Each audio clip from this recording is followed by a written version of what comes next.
Órale, pues. Bueno,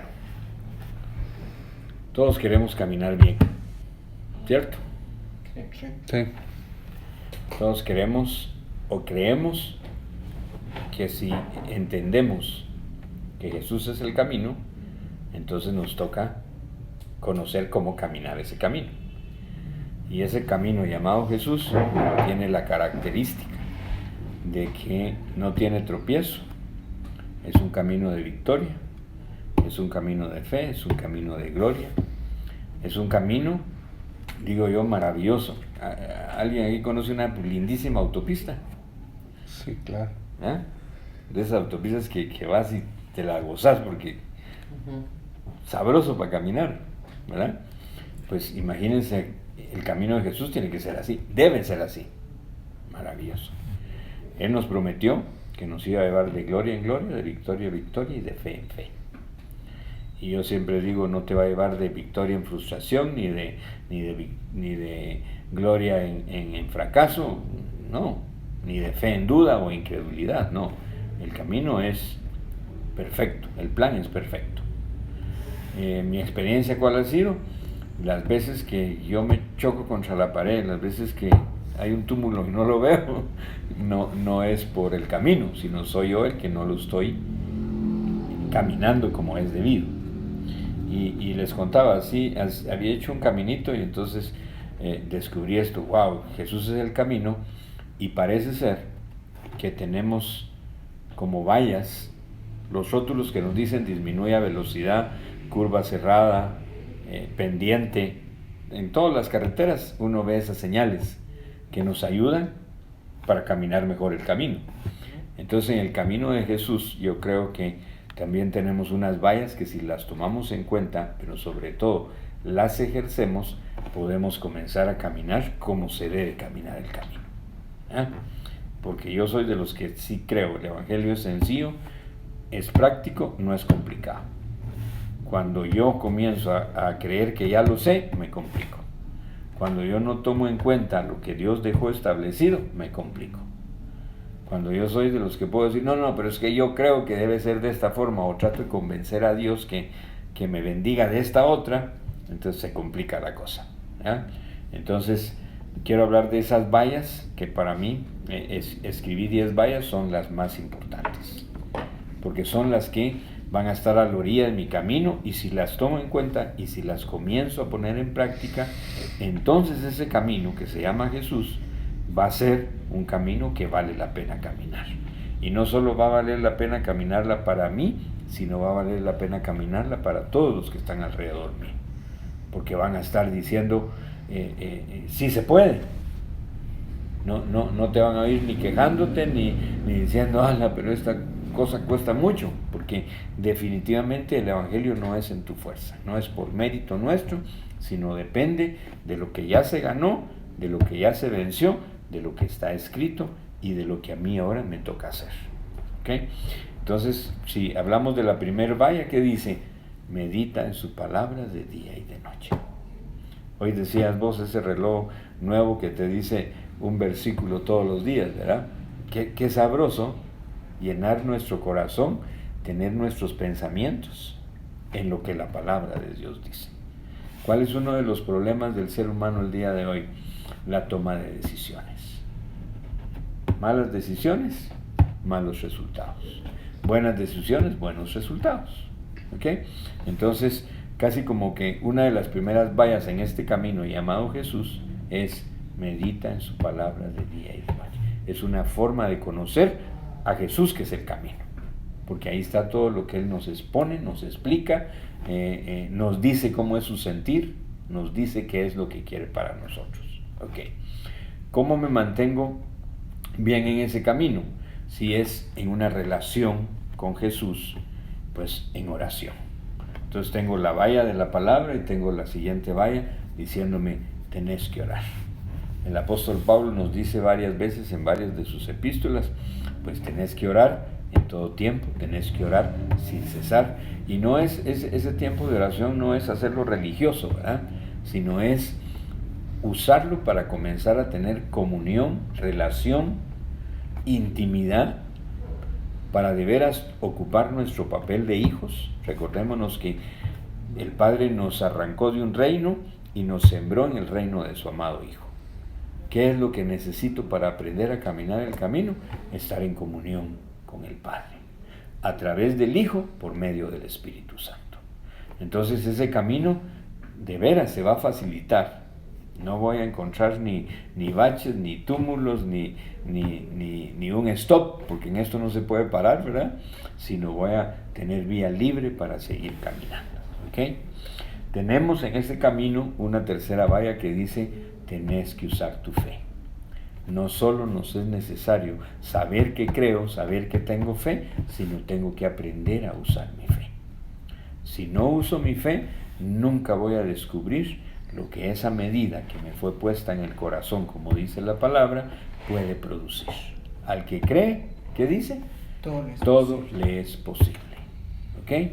Entonces, ahí sigo caminando el camino, ¿verdad? Y ya vamos con que tengo que meditar en su palabra, tengo que mantenerme en oración, en comunión, tengo que comenzar a usar la fe, y esto es delicado por dos cosas para mí. Uno es porque no le interesan al Señor, dice, los oidores, sino le interesan los hacedores. ¿Quién es un hacedor? Aquel que se pone a practicar la fe. ¿Ok? Y la otra cosa delicada es cómo Jesús muchas veces dijo que sería hecho conforme nuestra fe. Y eso ustedes me han oído decirlo. Dios para mí se amarró las manos con nosotros, diciéndome: lo que te atrevas a creer por fe, yo lo puedo hacer. Si no te atreves, yo no puedo hacer nada. ¿Verdad? No se desata el milagro, no se libera el poder de Dios.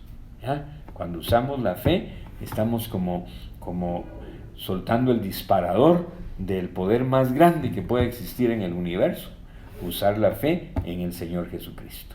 ¿Ok? Por eso Él dijo: hasta los muertos van a resucitar cuando te atrevas a usar la fe. No digamos el problema pequeño que tenemos. ¿Ok? ¿Cómo hago para conocer más íntimamente y a fondo el camino?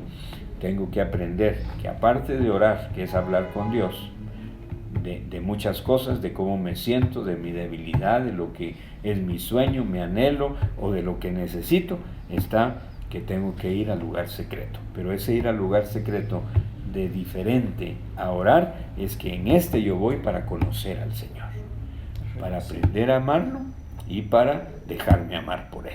Entonces son dos mundos diferentes. Y esa sería como una cuarta valla que está ahí en el camino. ¿Ya? Tenés que ir al lugar secreto. Eso es ponerlo a Él de primer lugar, porque te apartás de todo, familia, amigos, deporte, trabajo, todo, aún de tus cosas que te gustan, ¿verdad? Apartás un tiempo. Ahí le decimos a Dios: sos el primer lugar en mi vida. ¿Ok? Y eso, conforme cada uno lo va haciendo, no se le puede hacer nada. No tenés que orar 1 hora, no. Puedes comenzar con 10 minutos, pero vos mismos vas a ir sintiendo el deleite y el gozo de hacerlo. Porque lo que ahí sucede yo digo que es la cosa más maravillosa para cualquier ser humano, porque se trata de la unión de lo natural con lo divino, de un intercambio de tu debilidad. ¿Alguien aquí es débil o solo yo? Nuestra debilidad con el que es poderoso, con el fuerte. ¿Ya? ¿Alguna vez has sido ignorante de no saber qué hacer? Bueno, dice que Él nos da la sabiduría. Entonces, imagínate, en ese lugar secreto es para ese intercambio, donde Él nunca te va a echar en cara tu falla, te va a aceptar como sos y te va a animar para que sigas caminando ese camino que es su propio Hijo. Otra valla que está ahí, digamos la quinta valla, es debemos de aprender a servir. Yo creo que cuando se conoce a Dios, se comienza a experimentar su grandeza, su virtud, su amor, su gracia, su poder. Es imposible no servir a alguien más. ¿Ya? El servicio no debe ser una meta a alcanzar, sino debe ser un fruto. ¿Ya? Yo sirvo por todo lo que estoy viviendo y Dios está haciendo en mí. Entonces se da el fruto de servicio, ¿verdad? Porque entonces es un servicio de Dios y en Dios, ¿ya? Si yo lo pongo como meta, ya soy yo queriendo ganar puntos, y con Él eso sí no funciona, ¿ok? Creo que va atado muy, muy de la mano con la otra valla, digamos así, del camino, que dice: el prójimo tiene que ser parte de nuestra vida, ¿ya? Ese servicio no puede ser solo para mí, ¿verdad? Sino ese servicio es en función de que alguien salga beneficiado. Si uno pregunta al creyente, ¿qué experiencia has tenido? ¿Qué testimonio reciente tenés? ¿Qué ha hecho Dios contigo? Hay miles de testimonios a nivel familiar, físico, económico, emocional, espiritual. Ok, si vamos en el camino que se llama Jesús, entonces sin duda este camino nos hace no despreciar al prójimo, nos hace tomarlo en cuenta. Y yo tuve que descubrir que el tomar en cuenta al prójimo no es como un ministerio, no es como que Dios tiene que bajar, enviar un ángel a decirme que no se le olvide ayudar al prójimo, ¿verdad? No, yo digo que tiene que ser como parte inherente a la vida, al camino, ¿ya? Ahí pasás, ves a alguien necesitado, extendete a él, ayúdalo. Y se puede ser, yo creo que como vive la humanidad el día de hoy, cuánta persona, una palabra de ánimo, una palmada en el hombro, una oración, ¿ya? Un billete cuando es posible, eso no puede cambiar la vida de alguien. Entonces yo creo que es parte de aprender a caminar el camino. En este camino, y esto yo creo que tiene también una connotación muy importante, y es: Jesús dijo que si hacíamos tan solo 2 cosas, estaríamos cumpliendo toda la ley y los profetas. ¿Cuáles eran esas 2 cosas? Amar al Señor tu Dios con todo tu corazón, tu mente y tus fuerzas, y al prójimo como a nosotros mismos. Yo no puedo ser un creyente y creer que estoy caminando este camino llamado Jesús y nadie sale beneficiado, y ningún prójimo está tomado en cuenta, porque entonces no estoy cumpliendo la ley y los profetas, ¿ya? Yo creo que, y Jesús mismo o está escrito en la Biblia, que si se escribiera todos los milagros que Jesús hizo, y él solo caminó aquí 3 años y medio, dice que no alcanzarían la tierra para guardar los libros con todas las historias. Eso a mí me parece una exageración, ¿verdad? Pero imagínate cuánta cosa no hizo, ¿verdad? Entonces, para mí es inherente. El prójimo está unido con Dios. Si yo creo que voy en el camino correcto llamado Jesús, y yo estoy buscando amar al prójimo, amar a Dios, pero el prójimo no está conectado, no sale beneficiado, yo no tengo el verdadero evangelio. Esto puede volverse religioso o místico. Hablo de Dios, pero si no hay nadie que salga beneficiado, ¿y cuáles son los beneficios que se supone debemos de dar? Los que nosotros mismos hemos recibido. ¿Qué beneficios hemos recibido? Lo que en la cruz del Calvario se ganó, ¿ya? Ahí amarre, si usted quiere, cuando el apóstol Pablo dijo: no hagan vana la cruz de Cristo. El hacer vana la cruz de Cristo, ¿a qué me lleva? A que yo no estoy tomando para mí, no estoy aprovechando lo que se ganó ahí o lo que se venció ahí, y no se lo estoy ofreciendo a alguien más, ¿ya?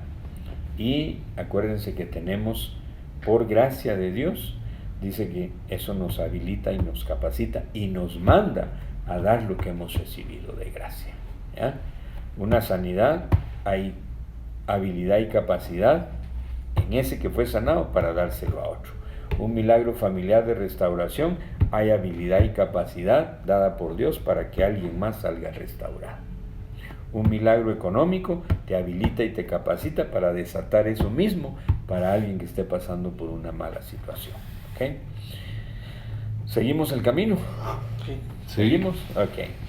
Bueno, en ese camino parece que hay otra valla que dice: necesitamos ser y aprender a ser buenos mayordomos. Yo soy buen mayordomo, ¿cómo? Cuando comienzo a ser fiel en lo poco, ¿ya?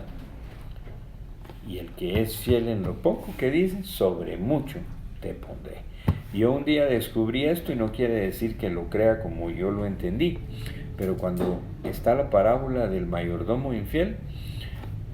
Dios me unió al comenzar a buscar poner eso en práctica, que estaban las tres cosas. El mayordomo fue infiel con lo económico, ¿recuerdan? ¿Ya?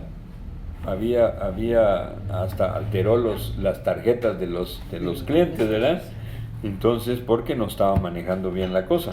Entonces resulta que Dios le dice que por ser infiel en eso, y yo digo, wow, o para mí la enseñanza fue esto: si en algo tan material como la plata que tú tomas en la mano, la produces, la puedes contar, no sos fiel, imagínate cómo vamos a ser fiel con una riqueza espiritual que no podemos dimensionar su valor, ¿verdad? Yo creo que si lo desmenuzamos un poquito, la misma salvación que nosotros ya como creyentes tenemos, si la valoráramos en la dimensión correcta, yo creo que uno no pasaría un día sin que quisiera evitar que alguien no tenga salvación. Que por favor vea que esta cosa es demasiado seria, la muerte eterna, ¿verdad? Pero como no la valoramos tanto, entonces, y yo creo que parte del aprendizaje para ser buen mayordomo va a comenzar primero en lo material, y Dios nos va a llevar después a lo espiritual. Si poder ser buen mayordomo con $1,000, entonces podrás ser buen mayordomo con revelaciones que vengan espirituales al corazón, que sin duda valen mucho más que los $1,000, ¿verdad? Esa escritura que dice, la verdad te hace libre. Híjole, yo no sé cuántas veces eso a mí me ha dado vueltas, y tuve que aprender, de veras, si la verdad no la conozco, entonces lo contrario de ser libre, soy atado, ¿verdad? Soy esclavo, ¿verdad? Y eso sí ya me lo presentó de forma diferente. Entonces, no, yo no quiero ser esclavo, ¿verdad? Porque el ignorante pues está atado. ¿Qué puede esperar de libertad? Y no solo el conocimiento te ayuda, pero es que es la verdad, porque a veces no es solo el conocimiento. ¿Cuántas veces conocemos algo que no es la verdad, verdad? Pero la verdad es la que verdaderamente dice, y está escrito, nos hace libres. Entonces vale la pena en ese camino llamado Jesús cuidar nuestra mayordomía. Mayordomo en tiempo, mayordomo en dinero, mayordomo en tu amistad. ¿Cómo es tu amistad? ¿La cuidas? ¿La respetas? ¿Ya? Mayordomo en cómo yo veo a Dios, mayordomo para caminar aún el camino. Estoy cuidando hacerlo bien para caminar bien el camino, porque yo puedo querer la bendición, pero ser malo para caminar. Entonces no soy buen mayordomo de los consejos y de lo que Dios dejó escrito. ¿Okay? Otra valla más adelante, y es que debemos de saber que Dios espera que seamos fáciles perdonadores. ¿Ya? La falta de perdón es el único bloqueo que yo hasta el día de hoy he encontrado en la Biblia que me permite que Dios detenga la comunión. ¿Ya? ¿Por qué? Porque Él nos perdonó a nosotros sin merecerlo. ¿Quién soy yo para no perdonar a alguien? ¿Ya? Alguna vez Dios me mostró que cuando yo no perdoné a algunos de mis ofensores, entonces yo me creía más que Dios, porque Él, sin haber ofendido a nadie, me perdonó a mí, ¿verdad? Entonces si uno no lo hace, imagínate. Y también me pasó esto, yo no sé si esto les ayuda a alguno de ustedes, y fue que descubrí que habían unos que me habían ofendido, y yo hablé con ellos de Dios, y entonces dije, ok, los voy a perdonar. Pero Dios no solo me pide que los perdone, el verdadero perdón, ¿a qué te lleva? A que los ames. Y yo descubrí que varios de estos mis ofensores los había dejado a medio camino. ¿Solo perdonar? No, ¿sabes qué? Los perdoné supuestamente, pero no era el verdadero perdón. Porque al dejarlos a medio camino, ¿cómo se llama ese medio camino? Se llama indiferencia. Los metí en el renglón de me son indiferentes. Si el tipo viene y pasa frente a mí, bueno, y si no pasa, me da lo mismo. No, Él quiere que yo no solo lo perdone, sino llegue al punto de amarlo, ¿verdad? O sea, hay un recorrido, claro. Entonces, pero es difícil cuando uno no sabe que tiene la decisión La capacidad. para hacerlo. Y Él da la capacidad y da el amor para poder cumplirlo. Porque en lo natural es imposible hacerlo. Es difícil en nuestras propias fuerzas. En nuestras propias fuerzas, imposible. ¿Ya? Porque uno se ve herido, se ve lastimado, justifica. ¿Ya? No, pero es que uno dice nada, si a mí me lo hicieron. ¿Ya? Pero es que Él me perdonó y no había hecho nada y murió por mí para que yo fuera perdonado, ¿verdad? Entonces es muy, muy, muy fuerte. Y yo creo que lo más delicado de la falta de perdón es que yo mismo cierro la puerta del trono de gracia y misericordia, que está abierta, porque está la escritura aquella que nos dice, no, si tú me traes tu ofrenda, me traes una petición, venís a hablar conmigo, pero en ese momento recordás que tenés algo contra alguien, vaya, póngase a cuentas primero y luego platicamos. En otras palabras me dice, no hay audiencia hoy, no le recibo. Primero resuelva su corazón y luego viene conmigo. ¿Okay? Otra valla que tenemos frente a nosotros en ese camino llamado Jesús es honrar padre y madre. ¿Qué dice? Es el primer mandato con promesa. Y honrar padre y madre, ¿qué significa? Porque he encontrado que, y a mí me pasó que uno dice, pero ¿cómo voy a honrar si me trataron de esta forma y me hicieron esto y me lastimaron y bla, bla, bla, bla? Pero esos son dos mundos diferentes. El plan de Dios es, papá y mamá son los encargados de darle vida por lo cual usted vino a este mundo. ¿Ok? Yo los usé. Y me parece que Dios nunca se ha equivocado. ¿Usted cree que se ha equivocado alguna vez? ¿Ah? No, entonces no se equivocó donde nos tocó nacer. Ese papá y mamá que escogió es el perfecto.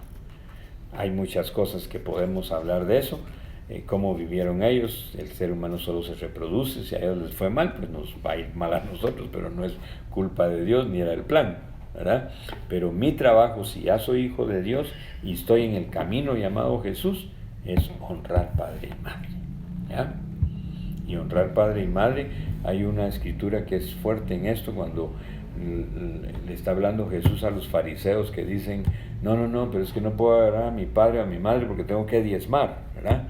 Y Dios les dice, deje de estar diciendo eso, cumpla primero su promesa con ellos y después venga conmigo, ¿verdad? Entonces, imagínate, un tiempo yo creí que Dios quería sobre todas las cosas número uno, pero cuando se trata de papá y mamá, tenemos que honrarlos. Honrarlo, ¿qué es? Respetarlo, cuidarlo. Y también yo creo que Dios, dentro del carácter que va formando en el corazón de cada hijo de Dios, también tenemos que hacerles ver, porque hay padres y madres que lo que hacen es aprovecharse de la cosa, ¿verdad? Y también no es eso, ¿verdad? Honrar padre y madre no significa que me manipulen, sino poner las cosas claras en el punto de Dios, ¿ok? Y una de las últimas vallas que yo tengo en este camino llamado Jesús es obediencia. La obediencia es una cosa muy, muy clave, ¿ya? Que es una de las primeras cosas que dejó Dios escrito en la Biblia: si oyeres atentamente la voz de tu Dios, ¿ya? Y obedecieres lo que yo te mando, entonces tendrás de todo. Serás prosperado en el campo, en la ciudad, tendrás salud, tendrás buena vida, habrá paz, toda tu descendencia le va a ir bien, ¿ya? Entonces, bajo esa premisa es que yo soy de los que creo y busco caminar en eso, que ese camino llamado Jesús, si yo pongo cuidado en esas señales que están escritas en la palabra, y para mí estas 10 son como las más sobresalientes, digámosle así. Pueden haber otras, o puede pasar esto en cada corazón, que para uno sea más importante ser buen mayordomo por su corazón, ¿ya? Para otro, la obediencia, porque era muy desobediente, es el énfasis que Dios va a poner, porque somos particulares para Dios. Para otro, el usar la fe, porque lo va a sacar de donde está y va a servir a Dios en el plan que tiene para él. Yo creo que Dios pondrá énfasis, y no quiere decir que esas vallas sean la fórmula, porque Dios no es fórmula, pero sí son, creo yo, de acuerdo a a ver la palabra y a saber que Jesús es el camino y quiere, al ponernos en Él, imagínate, estamos en Jesús, entonces ¿cómo no nos va a ir bien? Y hay un versículo que creo amarra todo esto, y es que cuando Jesús dijo, si alguien quiere venir en pos de mí, niéguese a sí mismo, tome su cruz cada día y sígame. Y a veces yo siento, a mí me pasó un tiempo, como que eso es negativo. Negame a mí mismo a la... Tome su cruz. Sí, no, pero comencemos con el principio. Niéguese a usted mismo. Hijo de la madre, o sea que no soy nada, ¿verdad? ¿Ya? Luego, tome su cruz. Hijo de la madre, esto va a ser duro, porque uno piensa en cruz y muerte, ¿verdad? Dolor, crucifixión. No, es tomar la cruz, como yo hoy lo entiendo, es qué sabroso que en esa cruz se ganó todo para mí. Entonces, qué sabroso preguntarle en mis decisiones. Mis decisiones tienen que pasar por la cruz. No es que yo tenga que sufrir por la cruz. No es que se vuelva carga. Porque si no, entonces sería contradictorio el Evangelio cuando Jesús dijo, venga a mí si está cargado y cansado, yo lo haré descansar. Se podría ver también como tomar el amor que Dios dejó ahí en el madero. Es que es todo. Claro. El tomar la cruz significa obediencia, porque Él fue a la cruz por obediencia. Claro. ¿Ya? Entonces, significa reconocer su grandeza de lo que hizo por mí. Significa ser agradecido, porque me llevó con Él a la cruz para que yo no tuviera que pagar el precio, ¿verdad? Significa que es sabroso descubrir que su decisión va a ser mejor que la mía, porque me quiere bendecir. ¿Ah? ¿Cuántas veces por decidir yo, la bendición no me llega? ¿Ah? Pero tomar la cruz, tenemos que verlo, tenemos que aprender a verlo como algo positivo, no negativo. ¿Ya? Como es la forma de agarrar en la cruz, se venció todo lo que nos ha destruido. Los beneficios que se ganaron. Agarro, por un lado, que se venció todo lo que ya no me puede tocar, el pecado, la muerte, la enfermedad, la ausencia de paz, y aparte agarro los beneficios ganados. ¿Ya? Provisión, se ganó ahí. El plan perfecto a tu vida se ganó ahí. El que Él tenga derecho a usar tu vida se ganó ahí. ¿Por qué me compró con precio? Ahora soy esclavo, dice Él, de su amor. Entonces, recapitulando, yo creo, el diseño es perfecto, Jesús es el camino, mientras aprenda cómo caminar este camino, entonces va a ser fácil no solo caminarlo, sino va a ser fácil ir viendo lo que Dios desea entregarme. Recordemos que el Evangelio no es algo que nosotros tenemos que alcanzar por mérito propio, sino es volvernos, receptores de lo que Él ganó. Vos sos beneficiado de tu perdón de pecados, sos beneficiado del amor de Dios, sos beneficiado de la provisión, sos beneficiado de la paz, sos beneficiado de tener salud, sos beneficiado de alcanzar sabiduría. Es que no hay nada que no pueda tenerse si comenzamos a aprender a caminar ese camino que se llama Jesús. ¿Ok? Entonces terminamos esta noche con comentario que llevan en el corazón, o si hay alguna pregunta, abrimos la mesa. Yo creo que es interesantísimo. Yo le llamo una revelación a esto, ¿verdad? Porque escuchamos que es el camino, ¿verdad? Pero no dimensionamos ni lo hemos tenido así tan palpable como esto, y que nos haga una semejanza con una carretera, con un camino, ¿verdad? Es lo mejor de todo, ¿verdad? Y ahí viene la revelación, porque cabalmente, ¿verdad? Si vamos en una carretera, si no seguimos las instrucciones y si no la conocemos, eso puede ser un arma de dos filos, ¿verdad? Porque si ya la conocemos, creemos que lo sabemos todo, ¿verdad? Entonces Sí. no miramos las instrucciones. instrucciones. Sí, sí. Y igual si no conocemos y no vemos las instrucciones, igual nos vamos a desviar.